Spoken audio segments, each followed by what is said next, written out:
ตู้ได้วันเก่าอีกตู้เก่า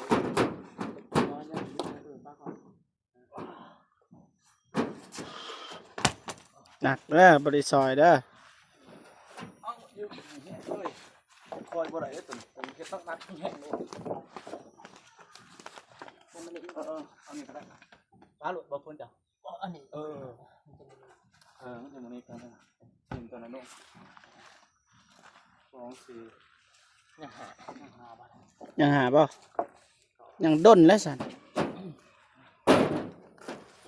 ยังหาพี่น้อง ทั้งหมดทั้งมวลแม่พิมพ์จัดให้นะราคาเซากับ2,388 บาทแต่ว่าแม่พิมพ์โอนมาให้ 2,700 บาทนะใส่เกินพิมพ์ก็ได้พี่น้องนะ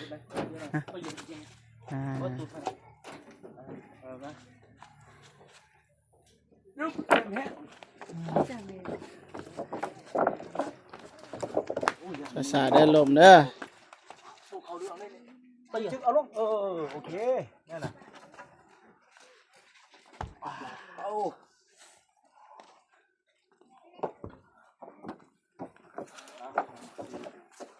ขาเสีย24มาหลายแล้วบัดประตูนี่นะ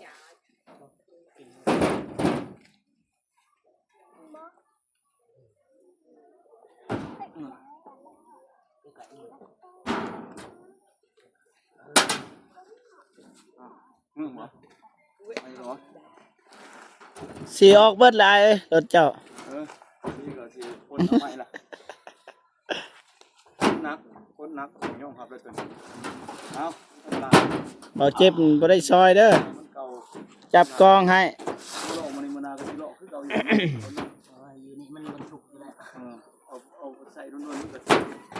มาลานะครับให้มันน้อยที่สุดนะนี่พ่อหนาเพิ่น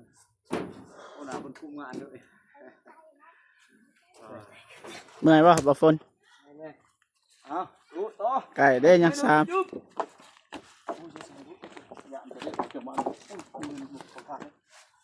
ยึกขึ้นโอเคโอ้จะฟ้าดำ3รู้ตรงไหนด้วยในที่ว่าเสียสละแล้วมันบ่ได้โจ้เลยตรงกลางเขาล็อกไปขึ้นไหนบ่ไอ้นี่เอาออกเลยเอาตัวนี้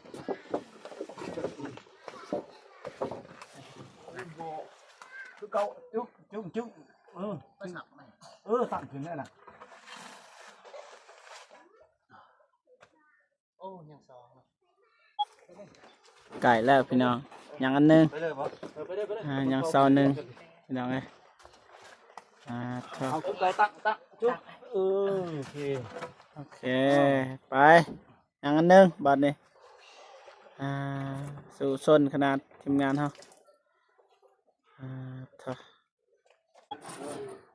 วันโมย่านวันไปเล่นสปีดวันเรียบร้อยตัวชุดถ่ายเอาดีกว่าตั้งเรียบร้อยมานี่บอกฝนไอ้วงก็ล้างมือครับอันหนึ่งดาบโซ่ทองอีกเปื่อนบึ้ดเพื่อออกไปตัวหยาดลบเลือดลบเอาไหมไอ้เพื่อนคือกันเซตด้วยแล้วไปเนื้อกล่องเนื้อกล่องนะพ่อนับล้างมือ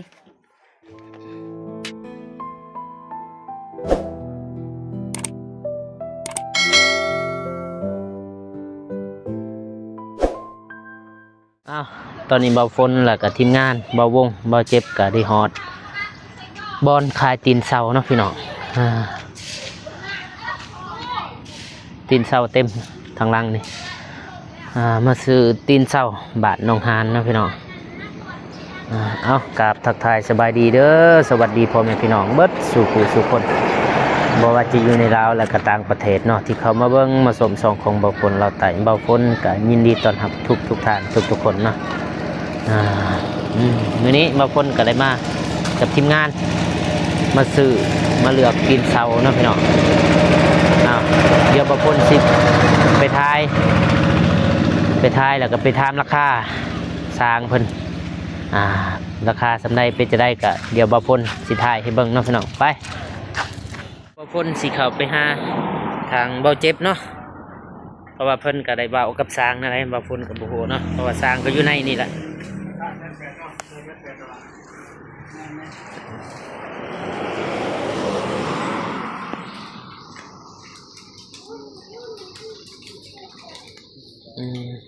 เบาเจ็บสบายดี สบายดีเด้อ สบายดีเด้อพอเด้อ สบายดีบ่ได้เอาได้โทรศัพท์เพิ่นล็อกประตูรถเอาบ่ได้จะน้อย ให้วงโอนก่อนก็ได้ เด้อ ไปวงเรามีเงินไหมเงินบ่พอว่าท่านเอาสามเงิน จักเสาเก่าบ่ เสา เสา เสา1 เมตรราคา1,800,000 บ่หลุดให้วะสิไปส่งให้เพิ่น เราลุดแล้วก็มี200,000ที่เราไปแซน1,800,000คุณจริงๆมัน คิดว่าไอ้ต้นลูกอีกหลุดให้อีกหน่อย ลุดไปอีกหน่อยนึง9,000ลุดแล้วที่600,000 20,000ว่าคันลุดก็ 600,000ตัวนี้หลุดเองเนี่ยอันนี้บ่แม่นเรา บ่เราบ่ได้จดเด้เราพอเราว่าลุดให้เด้ ทำไปว่าเจ็บลบมันจะว่าให้วงโอนเนี่ยนะ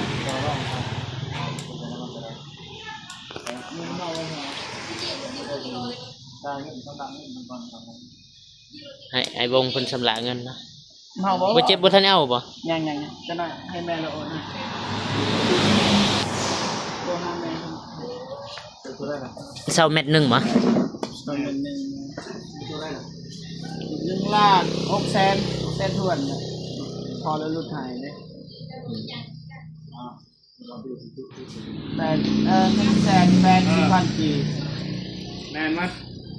เป็นเอาไปเรื่องนี้เอา1,600,000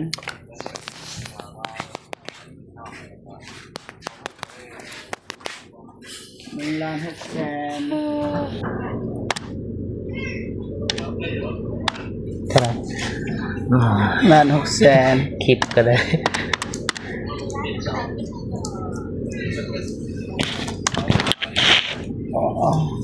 เอากันใส่โทรศัพท์จ้ะง่าย1,600,000อ่านให้670 2,388 บาทประมาณนั้นแหละ 2,300 ได้ไหม แม่น 2,388 บาท 18 บาทไม่ต้องเอาได้ไหมถามเจ้าของร้านนี่เราไปเอาเองไม่ใช่เหรอ บ่ถ้ามิดเราก็ขาย200,000 200,000 แม่นละ200,000ต่อเสานึงแต่ว่าเฮามาเอาเองแล้วก็ลุดให้เสานึงต่อ20,000แต่ว่ามาบวกอีกมันเท่าอยู่1,620,000แล้วลุดให้อีกลุด2เทื่อ อ๋อ ลุดแล้วลุดอีกเด้อ โอเค อันนั้นคือยอดเท่าไหร่นะ88 บาท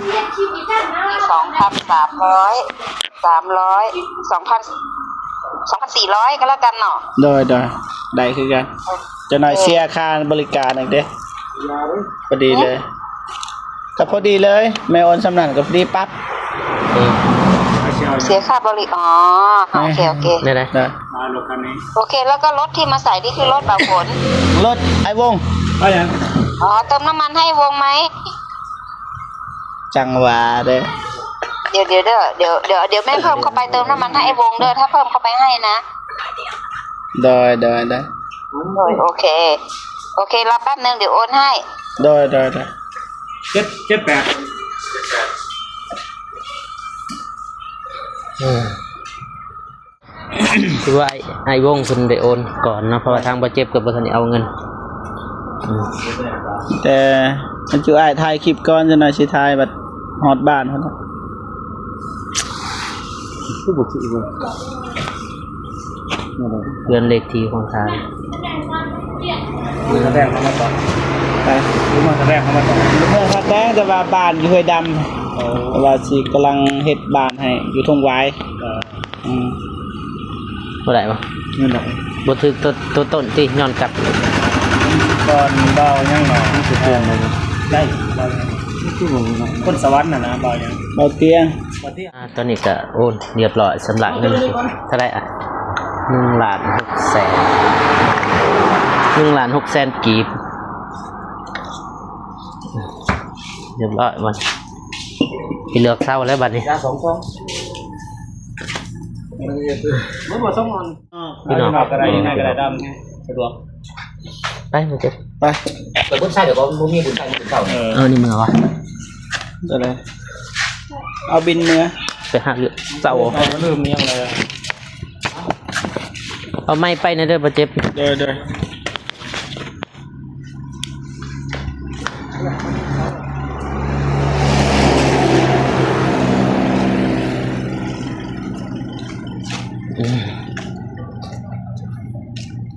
ดี๋ยวเบาฝนสิถอยรถก่อนนะพี่น้อง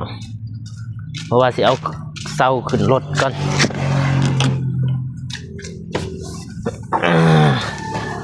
รถไอ้วงสบายดีเด้อขออนุญาตเด้อแมนเอาตัวแมทหนึ่งหน้า18มีหน้า17 18หน้าน้อยสุด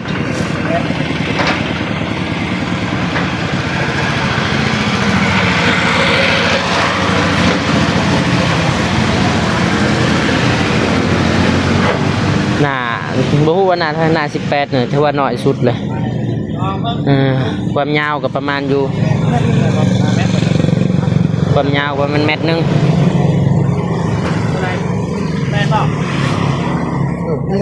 เม็ดนึง แม่แต่ตอนนั้น มันแม่เช้า จังหวะเลยครับ แม่นะ ขึ้นอยู่ใต้ได้ เด้อ ต้องเลยนะนะ เจ็บเรียวไปใช่เจ็บมาถ่ายนี่ถ่ายนี่ก็ได้เข้ากล้องก็มันอยู่นี่คนนี้ ไปอยู่แล้วเอาบ่ เอาอยู่ ฮะ เอาบ่มัน บ่ขี้หลายบ่เปลี่ยน เราจะได้งานเอา เขาเฮงซื้ออีกเขาอีกพอดีแล้วเขาสิหายเขา ซื้อเพื่อนเขาเพื่อนมาเจ็บผู้ขยาเอาเลยนะว่าเจ็บ ได้ตรงงาน มันมีตำหนิร้ายนะมันมีตำหนิ สำใดสำหนึ่งกะบุติละ แต่ว่ามันจะเอาตัวนี้ลงไปสิ โอ้พูดเลยไอ้ตัดเข้าเสียโคกไปดิ บ่มีแนวมาห้องเนาะ เนี่ยเอาหาใส่แบบปีนมึง ปีน แบบนึงปีนไปหันแบบนั้นนั่นเขาได้ในในห้องก่อนใส่แบบนั้น จักสิเอายังบ่ถ้าบ่กล้าไปเอาผ้าบัดเอาโลมันไปนั่งหนังเนาะ พอวัดขา ไปเอาก่อน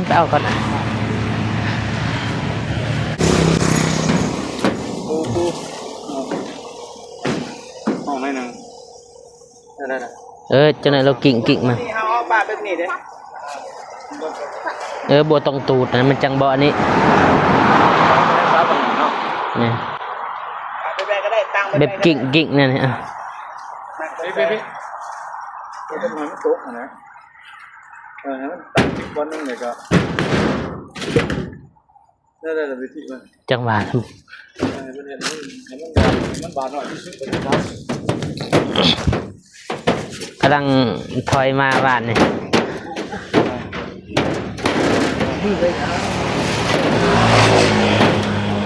ให้อยู่รอบผมเคยยกนักเนาะกำลังอะไรเรื่อง กำลังแห้งวันนี้ กำลังอะไรเรื่องยอด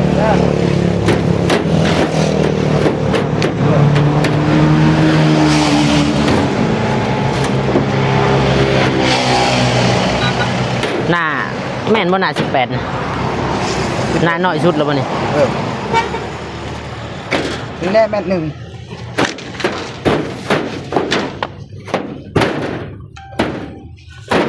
ยังพก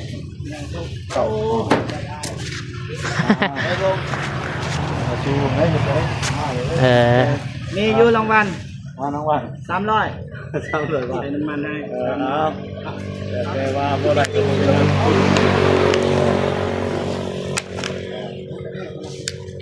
เพื่อนเอาเพื่อนครับว่าเจอในกัน เอาบริจาคเนาะคันว่าจ้างก็บ่ไหวแล้วกลัวนั่นอีกเนาะนั่นนี่ซอยเรือ ใส่เรือไอ้วงเลยซื้อรถมากับเพื่อนนี่แหละเอ็ด แม่นเพื่อบรรทุกนี่แหละคันบ่อยากบรรทุกนี่ซื้อรถจักรแล้ว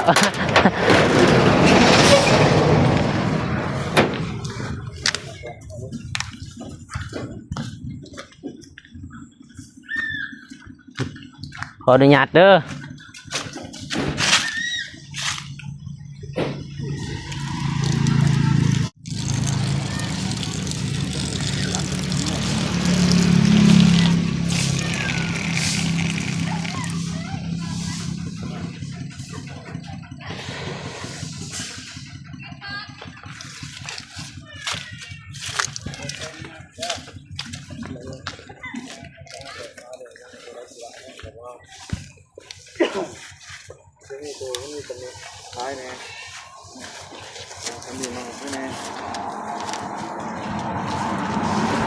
พอกันบ่เจ้า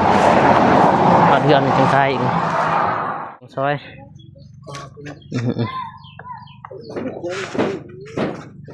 หนักได้แล้ว60-70 โล ไล่ด้วยเจ็ดแปดสิบเห็นไหม 1 2 3 4 5 6 7 8 9ยังเสาหนึ่งอีก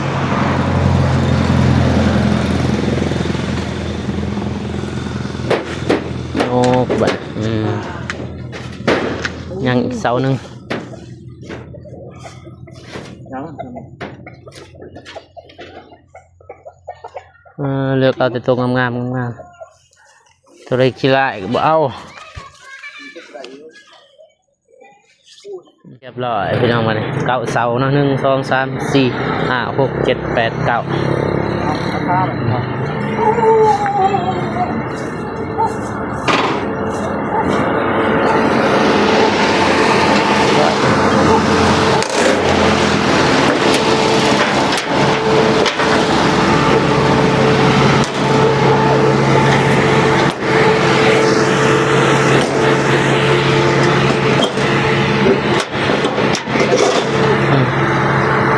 ขอบใจขอบใจขอบใจเด้อขอบใจ เลยขอบใจกัน เรียบร้อยเลยพี่น้องมีแต่ว่าทางทีมงานเฮาก็สิเดินทางกลับบ้านเนาะหรือว่ากลับไปส่งอยู่เพื่อนน้องฮานเรียบร้อยพี่น้องมีแต่ว่าทีมงานเฮาก็สิได้เดินทางกลับก็เนาะบ่เจ็บก็สิขี่ทางหลังเอาเพราะว่ายังสิได้จอดอีกจอดซื้อยาก่อนจ้ะยาค่อยนี่ อยู่ที่มาต้องหาเด้อบายบายพี่น้อง ตอนนี้ก็กำลังเดินทางกลับบ้านเนาะพี่น้องพอๆกันอยู่ที่บ้านหนองหานไปขี่ไอ้วงก่อนสปีดโอ้ลอยไปตอนนี้ก็ตีนเซาก็หอดเฮือนของหนองหานเป็นทีฮิปฮอดเนาะพี่น้องมีแต่ว่าทางทีมงานเฮาก็สิเอาตีนเซาลงแล้วก็สิไปไว้บอนจุดที่ว่าจะปลูกเฮือนเนาะพี่น้องหอดแล้วพี่น้องเอ้ยจะลงปลาได้ จะเกียมเอาลงแล้ว3 คนเฮา ได้ป่ะ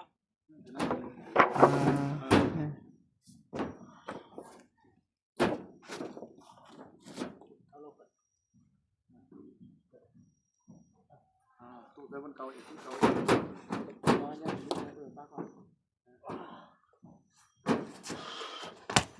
หนักเด้อบริซอยเด้อคอยบ่ได้ตัวผมเฮ็ดตั้งนักแห้งเลยเอานี่ก็ได้ปลาหลุดบ่พ้นจ้ะอันนี้มันจะมันนี่กันนะกินตัวนั้นลง2 4ยังหาป่ะยังด้นแล้วสัน ยังห้าพี่น้อง ทั้งหมดทั้งมวลแม่พิมพ์จัดให้นะราคาเซากะ2,388 บาทแต่ว่าแม่พิมพ์โอนมาให้ 2,700 บาทนะใส่เกินพิมพ์ก็ได้พี่น้องเลยนะ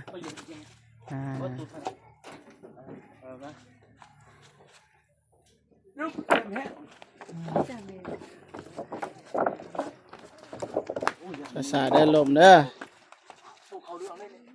จึกเอาลงโอเคนี่น่ะเอา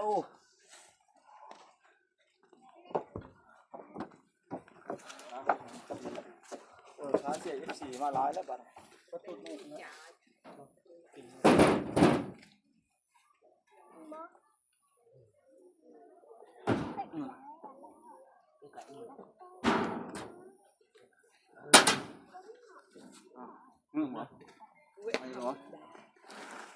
สีออกเบิดหลายรถเจ้า นี่ก็สิคนทำไมล่ะคนนักย่องครับเลยตัวเอาล่ะ บ่เจ็บบ่ได้ซอยเด้อ มันเก่า จับกองให้ โลกมันนี่มันนาก็สิโลกคือเก่าอยู่ อยู่นี่มันฉุกอยู่แล้ว เอาใส่รุ่นๆนี่ก็สิมาลานะครับให้มันน้อยที่สุดนะนี่พ่อหนาเพิ่นคุมงานด้วย เมื่อยบ่บ่ฝน เอาดูต่อ ไก่ได้ยังสาม อย่าจะได้เก็บมันของทางยึกขึ้นโอเคโอ้จะฟ้า ด 3รุดตรงไหนเด้อไม่ถือว่าเสียสละแล้วมันบ่ได้โจ้เลยพุ่งกลางเขาเราขึ้นไหนบ่ไอ้นี่เอาออกเลยเอาตัวนี้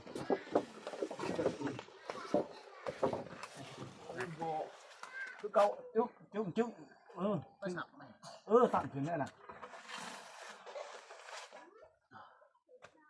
โอ้ยังสอง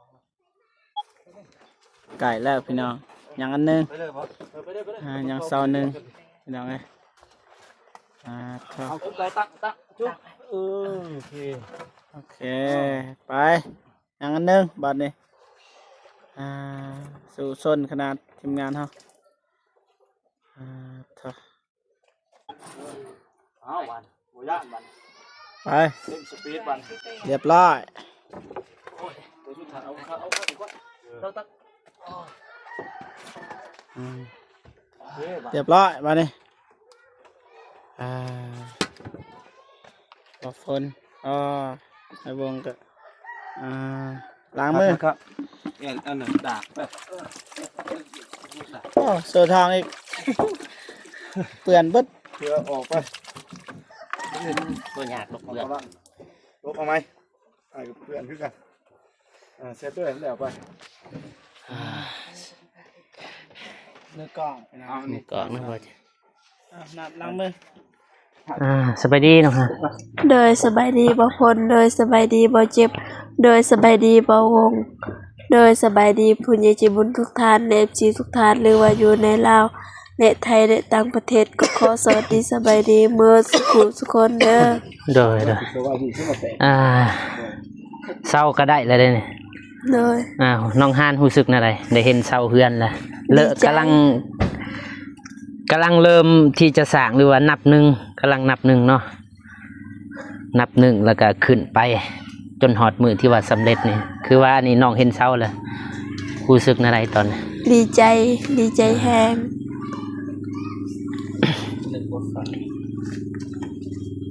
เศร้าอันนี้ก็เป็นของ บ่นึ แม่ กบ่ฝันว่าสิมีคนซอยมีสำนีน้องก็ดีใจ โดยเศร้าอันนี้ก็เป็นของแม่พิมพ์ โดย เพิ่นก็เคยซอยน้องฮานตลอดมาอยู่แต่พุ่นแหละแต่เริ่มที่ว่าน้องฮานเริ่มเข้ากล่องบ่ว่าจะเป็นทางบ่เจ็บบ่เตียงทองหรือว่าใส่บุญเราไต่ได้ทายเราก็เคยซอยเรือน้องจนฮอดมือนี่แล้วก็ต่อไปอีกเราก็ยังสิซอยอยู่ โดย มีแต่ว่าน้องฮานฝากขอบอกขอบใจเพิ่น โดย ก็ขอขอบคุญขอบคุณทางแม่พิมพ์เด้อคอยอยู่ดีมีแหงความเจ็บบ่ให้ได้ความไข้บ่ให้มีสุขภาพแข็งแรงปรารถนาสิ่งใดก็ขอให้ได้สิ่งนั้นเด้อ